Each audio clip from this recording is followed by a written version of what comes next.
Hello everyone, నమస్తే అండి. ఈరోజు వీడియోలో మలి శాతవాహనంలో భాగంగా గౌతమిపుత్ర శాతకర్ణి గురించి తెలుసుకుందాం. ఈ శాతవాహన రాజుల్లోనే గౌతమిపుత్ర శాతకర్ణి అనే ఆయన చాలా గొప్ప చక్రవర్తిగా ప్రసిద్ధిగాంచాడు. ఇతను క్రీస్తు శకం 78 నుంచి 102 వరకు పరిపాలన చేశాడు. దాదాపు 24 సంవత్సరాల కాలం ఈయన పరిపాలన కొనసాగిందనమాట. ఈయన శాతవాహనులలో 23వ చక్రవర్తి. 24 సంవత్సరాల పాటు పరిపాలన చేశారు. ఈయన తల్లి పేరు వచ్చేసి గౌతమి, అలాగే తండ్రి పేరు శివశ్రీ శాతకర్ణి. తల్లి పేరుని తన పేరులో పెట్టుకున్నటువంటి మొట్టమొదటి రాజు గౌతమిపుత్ర శాతకర్ణిగా చెప్తారు. ఇందులో గౌతమిపుత్ర శాతకర్ణిలో గౌతమి అంటే అతని తల్లి పేరు. అతని తల్లి పేరుని తన పేరులో పెట్టుకున్న మొట్టమొదటి శాతవాహన చక్రవర్తిగా పిలువబడేది గౌతమిపుత్ర శాతకర్ణిని. ఇతను శాతవాహనంలో చాలా గొప్ప చక్రవర్తి. అలాగే దక్షిణ భారతదేశంలో శాతవాహన చక్రవర్తుల్లో కల్లా దక్షిణ భారతదేశంలో శాలివాహన శకం లేదా శకయుగం అనే దాన్ని ప్రారంభించిన వ్యక్తి గౌతమిపుత్ర శాతకర్ణి.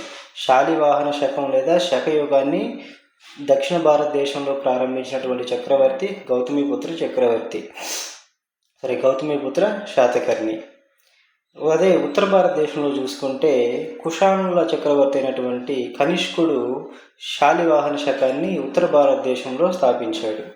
ఓకేనా అండి.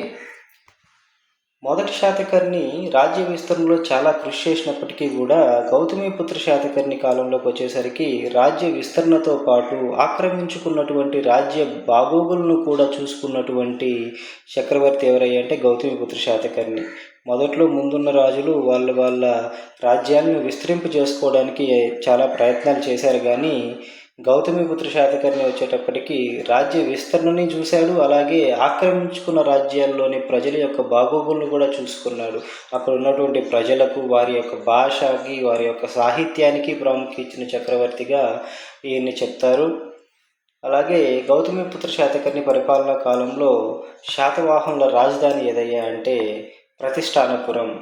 దాన్నే పైఠాన్ అంటారు. పైఠాన్ లేదా ప్రతిష్టానపురం. పైఠాన్ అనగా ఆ పేరు ఎలా వచ్చిందంటే ఆ ప్రాంతానికి అక్కడ ఉన్నటువంటి స్త్రీలు ధరించేటటువంటి పైట బాగా ఫేమస్ అవడం కారణం చేత ఆ పైట పేరు మీద ఆ ఊరికి పైఠాన్ అనే పేరు రావడం జరిగింది. ఓకేనా అండి. ఆ తర్వాత ఆ రోజుల్లో అంటే ఈయన శాతవాహనులు గౌతమిపుత్ర శాతకర్ణి వచ్చే కాలానికి ఈశాన్య వాయవ్య భారతదేశంలో క్షాత్రపు వంశస్థునటువంటి సహపానుడు పరిపాలన చేస్తున్నాడు. ఆ సహపానుడి మీద యుద్ధానికి వెళ్ళడమే ఒక సాహసంగా ఉండేది ఆ టయానికి.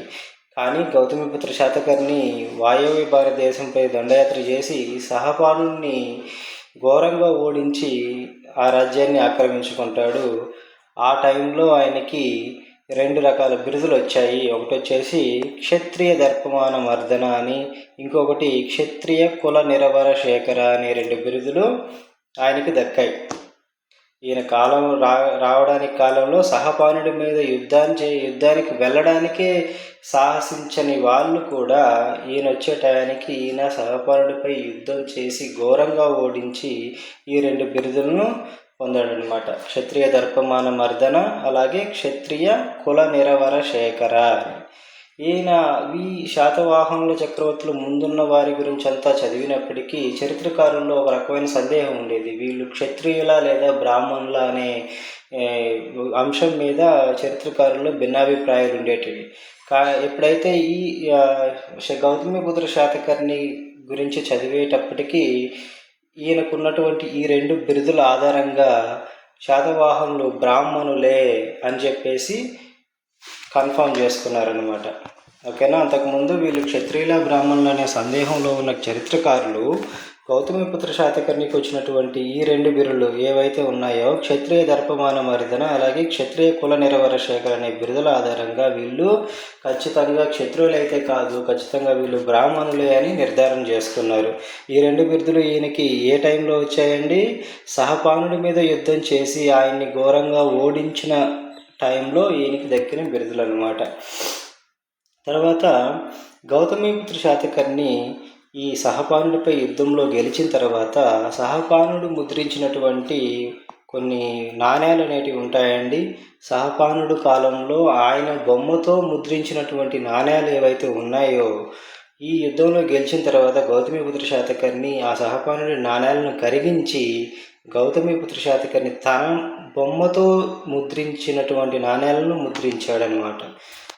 ఏవి సహపానుడు బొమ్మతో ముద్రించిన నాణేలను కరిగించి గౌతమిపుత్ర శాతకర్ణి యొక్క బొమ్మను వేయించి మళ్ళీ ఆ నాణేలను ముద్రించడం జరిగింది. ఆ నాణేలనే ప్రతిముద్రిత నాణేలు అనే పేరుతో పిలుస్తారు. ప్రతిముద్రిత నాణేలు అనగా ఏమిటి అంటే, సహపానుడి బొమ్మతో ఉన్న నాణేలను కరిగించి గౌతమిపుత్ర శాతకర్ణి బొమ్మతో నాణేలను తిరిగి ముద్రించిన నాణేలు. ఇవి లభించినటువంటి ప్రదేశాలు ఏవైనా ఉన్నాయంటే 2 ప్రాంతాల్లో మనకి ప్రతిముద్రిత నాణేలు లభించినట్లుగా చరిత్ర ఆధారంగా తెలుస్తుంది.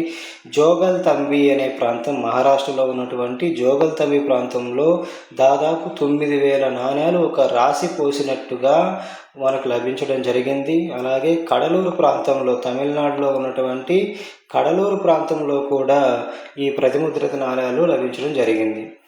ఈ యుద్ధం తర్వాత గౌతమిపుత్ర శాతకర్ణి ఈశాన్య భారతదేశం వైపు దండయాత్ర చేసి అక్కడ ఉన్నటువంటి 18 ఆటవిక తెగలను ఓడించి తన సామంతులుగా చేసుకున్నాడనమాట. ఓకేనా అండి.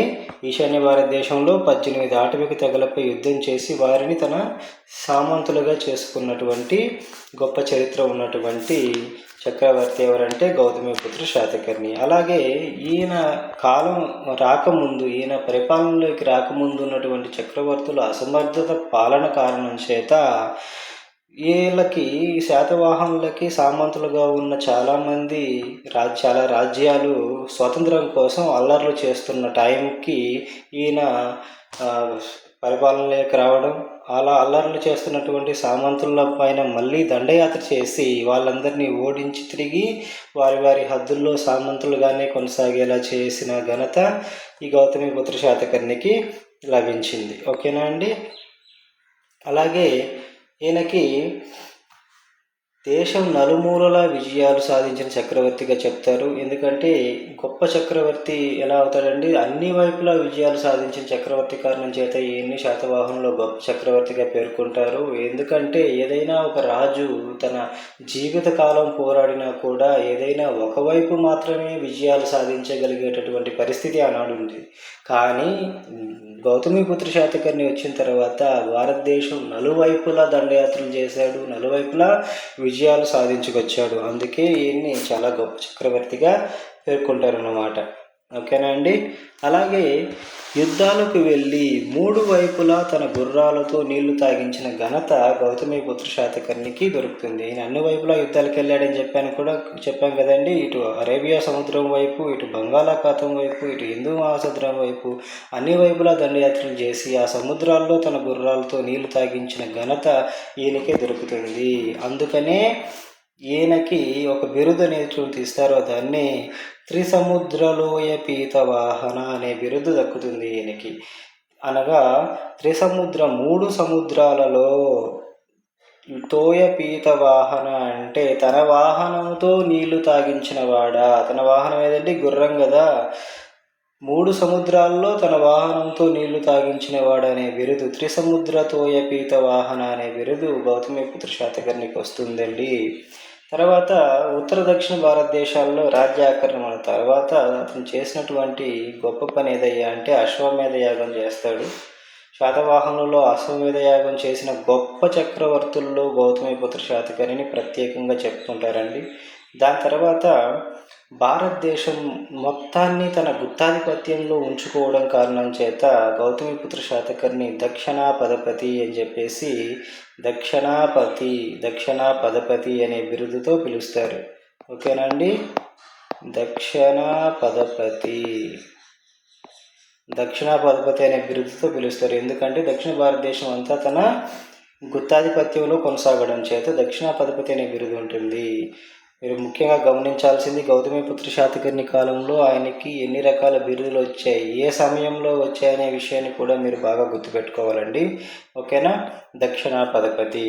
అలాగే 3 సముద్రాల పైన కూడా తన ఆధిపత్యం కొనసాగింది కాబట్టి ఆయన్ని త్రిసముద్రాధిపతి అనే బిరుదుతో కూడా పిలుస్తారు. త్రిసముద్రాపతి అనే బిరుదుతో కూడా పిలవడం జరుగుతుంది. ఓకేనా అండి. ఒకవైపు యుద్ధాలు చేస్తూనే మరొక వైపు ప్రజలను తన కన్న బిడ్డల్లాగా చూసుకుంటూ జనరంజకంగా ఆయన పరిపాలన కొనసాగించాడు. ఎవరు? గౌతమిపుత్ర శాతకర్ణి. ఒకవైపు యుద్ధాలు చేస్తూనే ఉన్నాడు, అలాగే తన ప్రజల్ని కన్న బిడ్డల్లాగా చూసుకున్న ఘనత గౌతమిపుత్ర శాతకర్ణికి దక్కుతుంది. అందుకే ఈయన్ని దక్షిణాది అశోకుడు అనే పేరుతో కూడా పిలుస్తారు. ఏ కారణం చేత? ప్రజలను తన కన్నబిడ్డల్లాగా చూసుకున్న కారణం చేత దక్షిణాది అశోకుడుగా పిలువబడేది గౌతమిపుత్ర శాతకర్ణి. అలాగే ఈ దక్షిణ భారతదేశంలో ఇంకొక చక్రవర్తిని కూడా దక్షిణాది అశోకుడు అని పిలుస్తారు. ఆయన్నే వీరపురుషదత్తుడు. ఇక్ష్వాకుల వంశంలో వీరపురుషదత్తుడు గురించి మనం ఇక్ష్వాకుల పాఠంలో చదువుకుంటాం. అక్కడ వీరపురుషదత్తుడు అనే గొప్ప చక్రవర్తి ఉంటాడు. ఆయన్ని కూడా దక్షిణాది అశోకుడు అని పిలుస్తారు. ఆయన్ని ఎందుకు పిలుస్తారంటే ఆ కారణంతో అశోకుడు బౌద్ధ మతం స్వీకరించి ఉత్తర భారతదేశాన్ని బౌద్ధ మతానికి స్వర్ణయుగంగా మార్చాడు కదా. ఆ విధంగా వీరపురుషదత్తుడు కూడా నాగార్జున కొండ దగ్గర ఉన్నటువంటి శ్రీపురి లేదా శ్రీ పర్వతమును కేంద్రంగా చేసుకుని పాలించిన రెండో ఇక్ష్వాకు రాజు అయినటువంటి వీరపురుషదత్తుడు కూడా బౌద్ధ మతానికి దక్షిణ భారతదేశంలో స్వర్ణయుగంగా మారుస్తాడు. ఆ కారణం చేత అశోకుల్లాగా ఆయన దక్షిణ భారతదేశంలో బౌద్ధ మతానికి ఆ సేవ చేశాడు కాబట్టి ఆయన్ని దక్షిణాది అశోకుడు అనే పేరుతో పిలుస్తారు. అదే ఉత్తర భారతదేశంలో అశోకుడు. అలాగే దక్షిణాది అశోకుడని గౌతమిపుత్ర శాతకర్ణిని ఎందుకు పిలుస్తారు? ప్రజలను తన కన్నబిడ్డల్లాగా చూసుకున్న ఘనత ఆయనకుంది కాబట్టి. ఓకేనా అండి. దక్షిణాది అశోకుడని దక్షిణ భారతదేశంలో ఇద్దరిని పిలుస్తారు. గౌతమిపుత్ర శాతకర్ణిని ఒకరిని, అలాగే వీరపురుషదత్తుడిని ఇంకొకరిని. వీరపురుషదత్తుడిని వచ్చేసి ఆయన బౌద్ధ మతానికి అశోకుడిలాగా సేవ చేశాడు కాబట్టి, అలాగే గౌతమిపుత్ర శాతకర్ణి అశోకుడిలాగా ప్రజలను తన కన్నబిడ్డల్లాగా చూసుకున్నాడు కాబట్టి. ఓకేనా అండి. ఇవి గుర్తుంచుకోవాల్సిన విషయాలు. ఇకపోతే ఇతనికి ఉన్నటువంటి ఇంకొక పేరు రాజోరన్ బిరుదు. ఇంకొక బిరుదు వచ్చేసి రాజోరన్. ఈ రాజోరన్ని ఎందుకు బిరుదు వచ్చిందంటే అండి, యుద్ధానికి వెళ్ళిన ప్రతిసారి విజయం సాధించాడు కాబట్టి గౌతమిపుత్ర శాతకర్ణికి రాజోరన్ అనే బిరుదు వచ్చింది.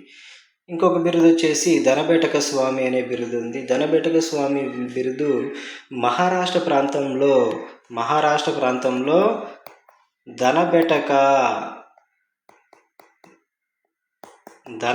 అనేటటువంటి నగరాన్ని నిర్మించడం చేత ఈయనకి ఈ పేరు వచ్చిందనమాట. ధనబెటక నగరం అనే నగరాన్ని నిర్మించాడు మహారాష్ట్ర ప్రాంతంలో. ధనబెటక నగరాన్ని నిర్మించిన ఘనత ఉంది కాబట్టి ఈయన్ని ధనబెటక స్వామి అని అంటారు, గౌతమిపుత్ర శాతకర్ణిని. ఓకేనా అండి. అలాగే గౌతమిపుత్ర శాతకర్ణి తన ముందు కాలంలో పరిపాలన చేసిన వారిలో కుంతల శాతకర్ణిని మినహాయిస్తే మిగతా వారంతా ప్రాకృత భాషను రాజ్యభాషగా ప్రకటించారు. మిగతా వాళ్ళంతా ప్రాకృతం దాదాపుగా రాజ్యభాషగా ఉండేది, ఎక్సెప్ట్ ఒక్క కుంతల శాతకర్ణిని మినహాయిస్తే. కుంతల శాతకర్ణి టైంలో సంస్కృతాన్ని రాజభాషగా చేశారు. మిగతా చక్రవర్తులంతా ప్రాకృత భాషని రాజ్యభాషగా ఉంచారు. గౌతమిపుత్ర శాతకర్ణి వచ్చే నాటికి మళ్ళీ సంస్కృతాన్ని అధిక ప్రాధాన్యత ఇచ్చి రాజ్యభాషగా చేశారు. ఈ కాలంలో సంస్కృత భాష రాజభాషగా వచ్చింది. ఓకేనండి. సంస్కృత భాష రాజభాషగా వచ్చింది. తర్వాత సంస్కృత భాషను ఆదరించినందుకు గాను సంస్కృత భాష అభిమానులు అలాగే హిందూ మత అభిమానులు ఇతనికి ఒక బిరుదు ఇచ్చారు. అదే ఆగమ నిలయ అనే బిరుదుని ఎవరిచ్చారంటే సంస్కృత భాష అభిమానులు అలాగే హిందూ మత అభిమానులు. దేనికి? సంస్కృత భాషకు ఈయన చేసినటువంటి కృషి, సంస్కృత భాషను ఈయన ఆదరించిన విధానానికి మెచ్చి ఆగమ నిలయ అనే బిరుదుని ఇచ్చారు. ఓకేనా అండి. అలాగే శాతవాహన చక్రవర్తుల్లోనే భూదానాలు చేసినటువంటి మొదటి చక్రవర్తి ఎవరయ్యా అంటే ఈ గౌతమిపుత్ర శాతకర్ణి. భూదానాలు చేసినటువంటి మొదటి చక్రవర్తి గౌతమిపుత్ర శాతకర్ణి. అప్పట్లో బౌద్ధ మతానికి ఒక శాఖ ఉండేదండి. బౌద్ధ మతానికి ఒక శాఖ ఉండేది ఈయన కాలంలో. దాన్నే బాదర్నీయ శాఖ అంటారు. బాదర్నీయ శాఖ లేదా భద్రణీయ శాఖ అని కూడా అంటారు. భద్రణీయ శాఖ అని కూడా అంటారు. ఈ శాఖకి అయిన 100 నివర్తనాల భూమిని దానంగా ఇచ్చాడు. బాదర్నీయ శాఖ లేదా భద్రణీయ శాఖ అనేది బౌద్ధ మతానికి ఉన్నటువంటి ఒక శాఖ. ఆ శాఖకి 100 నివర్తనాల భూమిని దానంగా ఇచ్చినటువంటి చక్రవర్తి ఎవరయ్యా అంటే గౌతమిపుత్ర శాతకర్ణి. ఓకేనా అండి. అలాగే వైదిక మతాభివృద్ధికి కూడా కృషి చేసినందుకు బ్రాహ్మణులు ఇతనికి ఏక బ్రాహ్మణ అనే బిరుదును కూడా ఇచ్చారు. ఓకేనా. దేనికి? వైదిక మతానికి కృషి చేసినందుకు, వైదిక మతాభివృద్ధికి కృషి చేసినందుకు బ్రాహ్మణులు ఈయనకి ఇచ్చిన బిరుదు ఏక బ్రాహ్మణ. ఏక బ్రాహ్మణ అంటే బ్రాహ్మణులలో మొదటివాడు అని అర్థం. ఓకేనా అండి. బ్రాహ్మణుల్లో మొదటివాడు అని అర్థం. చూడండి ఇక్కడే మనకు ఎన్ని బిరుదులు వచ్చాయో. ఇక్కడి నుంచి చూసుకుంటే త్రిసముద్రలోయ పీతవాహన, అశ్వమేధ యాగం చేశాడు, త్రిసముద్రలోయ పీతవాహన అనే బిరుదు వచ్చింది. దక్షిణాపధిపతి అనే బిరుదు ఉంది, త్రిసముద్రాధిపతి అనే బిరుదు ఉంది, దక్షిణాది అశోకుడు అని, రాజోరన్ అని, ధనబెటక స్వామి అని, ఆగమ నిలయ అని, తర్వాత ఏక బ్రాహ్మణ అనే బిరుదులు ఉన్నటువంటి చక్రవర్తి గౌతమిపుత్ర శాతకర్ణి. అలాగే మరొక బిరుదు చూసుకుంటే ద్విజుకుల వివర్తనుడు. కుల సంస్కరణలను నిలిపివేయడానికి అంటే మత మార్పిళ్లను తగ్గించడానికి, మత మార్పిళ్లను నిలిపివేయడానికి కఠినమైనటువంటి షరతులు పెట్టాడని చెప్పేసి ఈయనకి ద్విజుకుల వివర్తనుడు అనేటటువంటి బిరుదు ఇచ్చారు. ఓకేనండి. ద్విజుకుల వివర్తనుడి బిరుదు ఎందుకు ఇచ్చారు? మత మార్పిళ్ళు నిలుపుదల కోసం ఈయన ప్రవేశపెట్టినటువంటి కఠినమైన షరతుల కారణంగా ఈయనకి ద్విజకుల వివర్తనుడు అనే బిరుదు ఇచ్చారు. ఓకేనండి. తర్వాత శాతవాహన చక్రవర్తుల్లోనే కాక మొత్తం భారతదేశ చక్రవర్తుల్లో తల్లి పేరును తన పేరులో పెట్టుకున్న మొదటి చక్రవర్తిగా గౌతమిపుత్ర శాతకర్ణి నిలిచిపోయాడు. తర్వాత చూసుకుంటే గౌతమిపుత్ర శాతకర్ణి క్రీస్తు శకం 102 వరకు పరిపాలన చేశాడని చెప్పుకున్నాం కదా. 102వ సంవత్సరం తర్వాత ఈయన యుద్ధానికి వెళ్ళి తిరిగి రాలేదా లేదా ఏదైనా కారణం ఉందా తెలియరాలేదు. మరణించాడనే ఇది లేదు, కానీ యుద్ధానికి వెళ్ళి తర్వాత ఏమైందో తెలియదు. తిరిగి రాలేదో లేకపోతే ఏదైనా జరిగిందో తెలియదు, కానీ ఆయన తర్వాత రాలేదు. ఈయన తర్వాత వాసిష్ఠ అనేటటువంటి గౌతమిపుత్ర శాతకర్ణి యొక్క భార్య వాసిష్ఠ, ఆ వాసిష్ఠ అనే ఆవిడ తన రాజ్య పరిపాలన చేయడానికి నిరాకరించిందనమాట. రాజ్య పరిపాలన చేయడానికి వాసిష్ఠ ఒప్పుకోకపోతే గౌతమిపుత్ర శాతకర్ణి యొక్క తల్లి అయినటువంటి గౌతమిపుత్ర శాతకర్ణి కొడుకు అయినటువంటి వాసిష్ఠపుత్ర పులోమావిని దగ్గర పెట్టుకొని పరిపాలన కొనసాగిస్తుంది. గౌతమిపుత్ర శాతకర్ణి యొక్క తల్లి గౌతమి బాలాశ్రీ తన కొడుకు అంటే తన మనవుడైనటువంటి వాసిష్ఠపుత్ర పులోమావిని దగ్గర పెట్టుకుని రాజ్యపాలన కొనసాగిస్తుంది. ఓకే. వీటన్నిటికీ మనం ఇప్పుడు చదువుకున్న గౌతమిపుత్ర శాతకర్ణికి సంబంధించిన విషయాలన్నిటికీ ఆధారం ఏదయ్యా ఉందంటే నాసిక్ శాసనం వేయించింది ఎవరండి? గౌతమి బాలాశ్రీ వేయించింది. ఎప్పుడు వేయించింది? వాసిష్ఠపుత్ర పులోమావికి 19 సంవత్సరాల పరిపాలన అనుభవం వచ్చిన తర్వాత మహారాష్ట్ర ప్రాంతంలో నాసిక్ అనే ప్రాంతంలో గౌతమి బాలాశ్రీ ఈ నాసిక్ శాసనాన్ని వేయించడం జరిగింది. ఆ శాసనాన్ని బట్టే మనకు గౌతమిపుత్ర శాతకర్ణి గురించి ఇన్ని విషయాలు మనకు తెలిసాయి. ఒకసారి చూడండి. మలి శాతవాహనంలో గౌతమిపుత్ర శాతకర్ణి మొదటివాడిగా మనం చెప్పుకుంటాం. గౌతమిపుత్ర శాతకర్ణిలో గౌతమి అంటే తన తల్లి పేరు. ఈయన క్రీస్తు శకం 78 నుంచి 102 వరకు దాదాపు 24 సంవత్సరాలు పరిపాలన చేశాడు. శాతవాహనంలో 23వ చక్రవర్తి. తల్లి పేరు గౌతమి, తండ్రి పేరు శివశ్రీ శాతకర్ణి.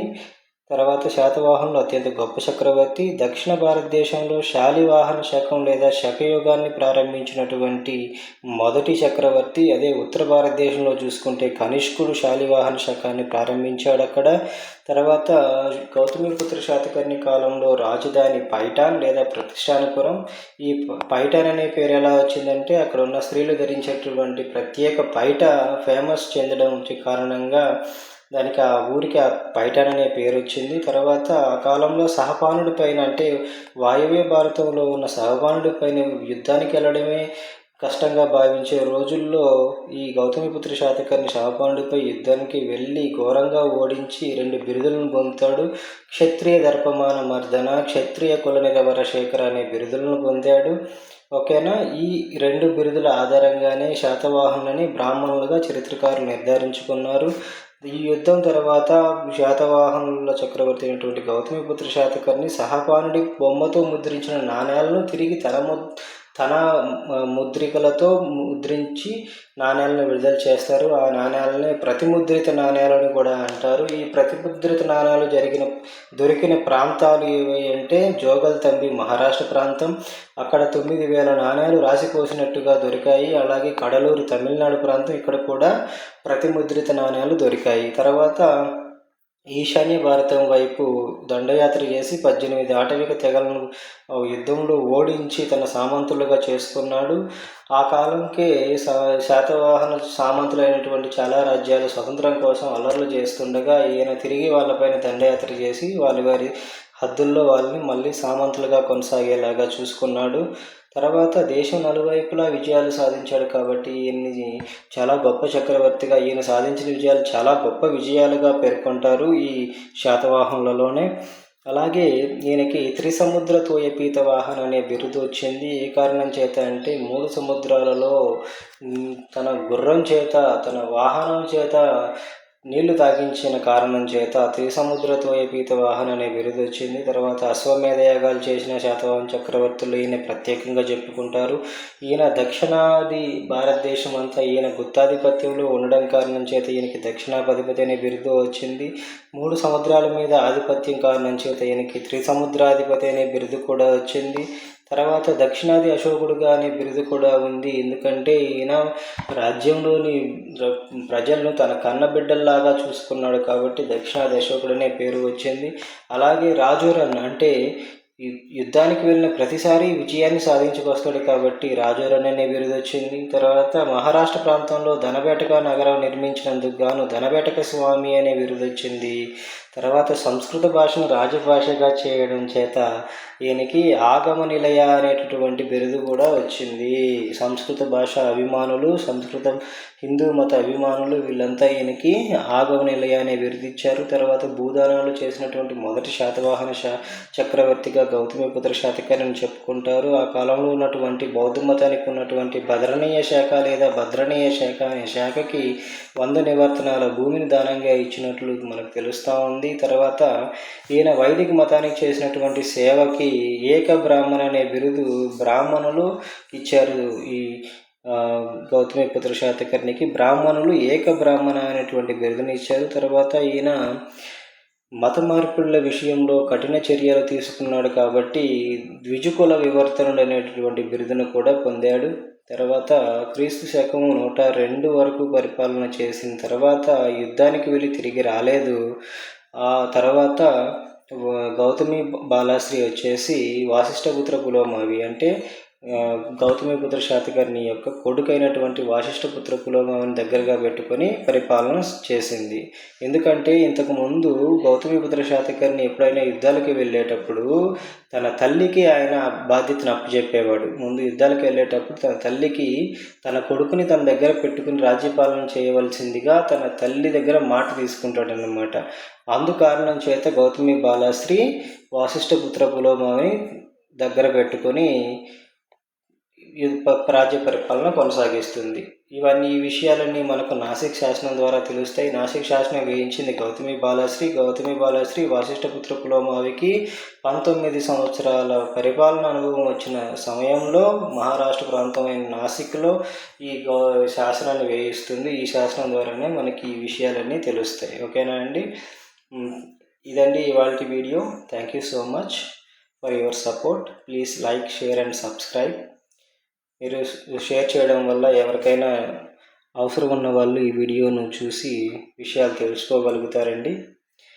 మీ నెక్స్ట్ వీడియోస్లో ఈ మలి శాతవాహనుల్లో భాగంగా ఉన్నటువంటి వాసిష్ఠపుత్ర పులోమావి గురించి, శివశ్రీ శాతకర్ణి గురించి, వాసిష్ఠపుత్ర శివశ్రీ శాతకర్ణి అంటే గౌతమిపుత్ర శాతకర్ణి యొక్క ఇంకొక కొడుకు, ఈయన ఒక కొడుకు, ఇంకొక కొడుకు వాసిష్ఠపుత్ర శివశ్రీ శాతకర్ణి అని ఆయన ఉంటాడు.